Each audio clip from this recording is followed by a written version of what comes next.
What's up, guys? Hebrew Hammer here with A&R Gaming, back once again after a little bit of a break to give you more AFK Arena content. This time, I have some really exciting news. We're going to be talking about the new update that just came out with the patch notes. And it's got a lot of information for us, lots of new content coming, new characters coming, new modes coming, a whole bunch of stuff. I'm really excited for it. We've been getting good updates so far. I would like to see a little bit more / better events, but I'm really impressed with the character cadence. You know, that's a kind of a double-edged sword within itself. You know, more characters that you can potentially pull from, so it lowers the chance of potential ones that you want, but it's also fun to have new characters in the game. So let's go ahead and dig right in. This is going to be update 1.18.02. and it looks like it'll be hitting the test servers on Tuesday the 28th of May, so that is like tomorrow. So that's good news. And then it looks like it might be releasing live Monday, June 3rd.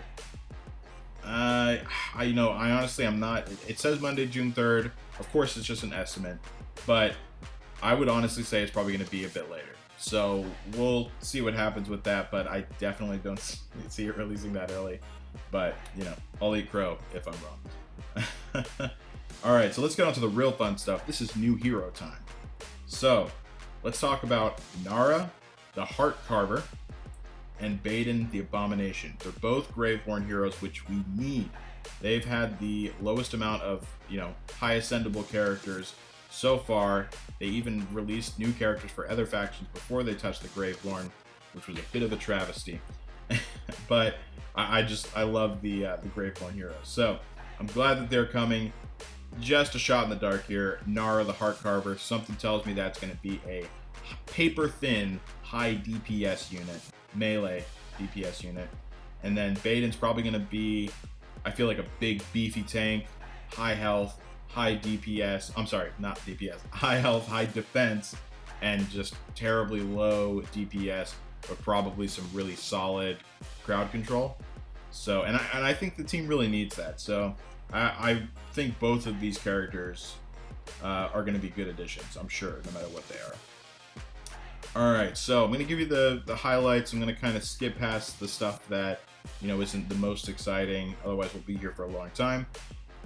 New faction-based towers. This is a big one. So after you complete Chapter 15.1, you're going to be able to get into new faction-based towers in the King's Tower. So, and that'll be good because the King's Tower, as you guys progress through it, guys at the top already know what I'm talking about, even more so. But for all you people that are newer, have been playing for just a bit, the King's Tower gets bogged down quick. You start to run into more roadblocks more frequently, and the stops in between those roadblocks, it's just, they get harder and harder to complete. So I think that this will breathe kind of a new life into Tower. Like, I used to be touching that mode every day, and now it's just every, week, basically, to test out to see if I can beat the level I'm stuck on. So I think this will be fun, and I think it'll be a nice new facet to the game, a new kind of drive to complete more, or get more faction-based heroes, use those characters that you haven't really used before because you're trying to keep meta teams. I think this will be interesting. I'm actually really excited for this. And then we got new Mythic Plus gear coming. So once you complete Chapter 21, you have a chance to find Mythic Plus gear within the shop and the guild shop. So that'll be good. Basically, Mythic and up gear is the only time I'll touch diamond spending in the shop, but even then I kind of waffle on it, so we'll see. But for the guild shop, for sure, that's a nice addition. I think overall, this kind of just needed to happen, so that's good news. This one's really exciting, at least to me. New hard mode for Arcane Labyrinth. So after you complete Chapter 9.4, whenever you get to the third floor, you're going to have an option to play that third floor as either normal mode or hard mode. Now, if you play the hard mode, surprise, surprise, it's going to be hard. You're going to go up against harder enemies, probably better synergy, everything like that, but you are going to be rewarded for it with better gear. and apparently there will be, or I should say better loot. And apparently there will be new structures, so we're going to see something in addition to, you know, the carts that we've seen, the fountains, and the resins. So that'll be interesting to see what they can kind of throw in there. And I really hope that that new gear will pay off, because I don't know about other people, but I'm crushing the Labyrinth every single time. I have a good team comp set up for it. I'll probably make a video on what I'm using, but it's basically you need a good sustain team. And I really want more of a challenge, and I feel like this is going to bring it to me, and I've never really gotten too good of loot on Labyrinth. It might just be my terrible luck, but I'm looking forward to at least enhancing the chances of me getting better loot with that. So that'll be real fun. All right, we got a new adventure for Peaks of Time, the Burning Woods. That's good. Longevity, you know, to the game. That's nice. Quality of life changes. Let's see. Okay, this is big. Basically a button that allowed you to fill in your teams for Guild Wars, Legends Challenger Tournament, and Legends Championship Tournament. That'll be nice, kind of just expedite the process for you. A try again button that allows you to just go in without hitting the main stage. That'll be nice. An option to, whenever you complete a campaign level, you can just go directly to the next one. It doesn't, you don't have to go out and go back in. That's good. Some miscellaneous additions, nothing too big there. Miscellaneous changes, let's see. Surplus tokens going to your inbox, that's nice.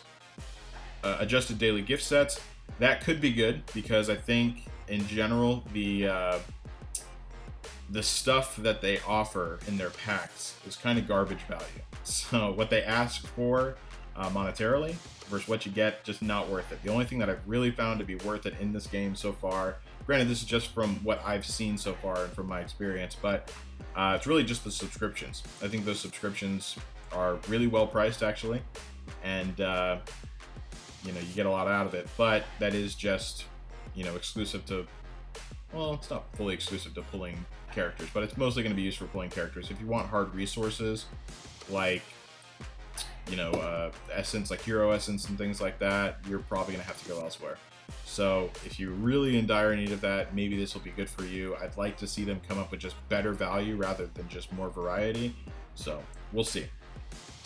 All right, Screg and Cirrus are gonna be added to the Labyrinth store, so that'll be nice. Just more diversity in the Labyrinth store. More guild deputies in a guild. That'll be nice. Just, you know, up by one, but still, it's something. Let's see. Just some general quality of life optimizations. That's nice. All right, so now we get into some balance changes here. So Grezel, his Demonic Assault ability now steals 30% of his opponent's defense rating instead of just the previous 15%. That's going to be a nice little boost. He's not terribly low on the tier list, but he definitely could be up a little higher, and I think that will definitely help. You know, that's going to keep him a little tankier, especially since he's going to be the only other one really holding down the fort in the tank position, from what I've seen so far. So that'll be nice. Thane, so he's going to be able to increase the number of additional stacks for Eviscerate, and it's been raised from 5 to 8 attacks. So that'll be good. Just going to be pumping out more damage, basically. That's nice. He's fairly high on the tier list already, so I'm surprised that he's getting it. There's just more characters that are in need of buffs, I feel like, but that's fine with me. So next we have Cassos. Reduce the AoE effect of the ability of Throwing Axe so that it matches the attack animation more accurately. Okay, so this was big. I actually think this is a little bit of a nerf right here. So basically, if he's positioned in the back center, you know how he would throw his axe and then it would hit like everyone. And it didn't make much sense. Well, the animation will stack up a little bit better with it now, so it won't be feeling quite as big of an AoE radius. So that's nice. But with that comes an increase on damage to his throwing axe. It'll be going from basically the max cap, which was 120 before. You're going to be starting at 130, scaling all the way up to 160. So that'll be very nice. It's going to be going up to a cap total net difference of 40% plus. So that'll be really good. And let's see. So the percentage for how much the ability Concentration raises Cassos' defense rating from 12%, 15%, 20%, 25%, up to 20%, 25, 35, 45. So basically, it's going to almost double the total amount in the end for the cap from what it was before to what it is now, 25 to 45. So you're going to get an additional 20% on that. That's looking really nice right now. So that is definitely a nice little buff. All right, next we have Olmus. So, this is a big one. All right, so Deep Roots now immediately restores a certain percentage of Olmus's health. When used, Olmus now also moves to the front line when using this ability, as opposed to staying in the back line. Okay, so that is definitely nice. Adjusted level 2, Life Torrent ability effect. The ability now affects Olmus and his weakest ally, as opposed to nearby allies, which was previously affected. So, on this one, probably going to be a polarizing decision, because it's going to be able to affect only one person on your team versus multiple, but it doesn't have to be location based. You know who it's going to hit, basically. I don't think I'm as big of a fan on that one. I wish that it would rather stay the way it was with AoE, because I would rather more people than just weakest, especially since you can kind of control your placement, so I could always position my weakest near him. So I'm not as big of a fan on that, especially since he was already kind of an underwhelming. He's one of my favorite characters visually, but performance-wise, he was rather underwhelming. So, and then he's basically getting a buff from 334% to 445%. So just up 1% basically on his top end. So that's, it's a little better, but it's not fantastic or anything. All right, Namisu. The totem will basically, it's going to be changing its position from according to which way the enemy was facing. Now it will always be positioned at the location that is farthest away from him, regardless of where he is on the battlefield. So just some more consistency on where that's going to go, so you can kind of plan around it a little more. That's nice. More of a quality of life upgrade for him. Let's see. Some miscellaneous hero changes. So Tassi, the level 2 banishment ability description now displays the duration of which Tassi steals her enemy's attack rating. So that's nice, just more information that you can kind of count on a little better.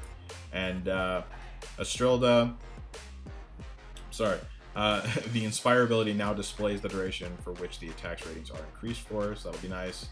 And then Arcadios optimized animation effects. He was a common level champion anyway, so it really doesn't matter. But that will do it, guys. That's gonna wrap everything up for this update. I'm really excited about this one. New stuff is coming, and I think that I guess I get more excited whenever developers constantly release new content, because it shows me that they're as dedicated in keeping people playing their game as I am in playing their game. So I think that is just good. They've done a really good job keeping me so far. I am a mostly free-to-play player. I've dropped like $10 so far, and I'm a big fan of it. I feel like I get a good amount out of being a free-to-play player. I know there's a lot of people that disagree with me, but I feel like there's probably also a lot of people that you don't see as much complaining that do agree with me. So we'll see. Anyways, if you guys are excited about this, let me know in the comments. Let me know what you're looking for or looking forward to the most. Let me know what you think about the characters, what they might be. I really want to know what those Graveborn characters are. I think it's my favorite faction overall.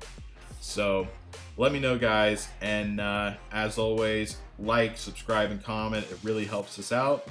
And I'll be sure to release more stuff. Let me know if there's anything specific that you want me to do. I know tier list has been something requested for a while. I'm definitely going to get into that. Sorry it's been a while, but it'll come. And that's going to wrap it up for today, guys. So don't forget, game on.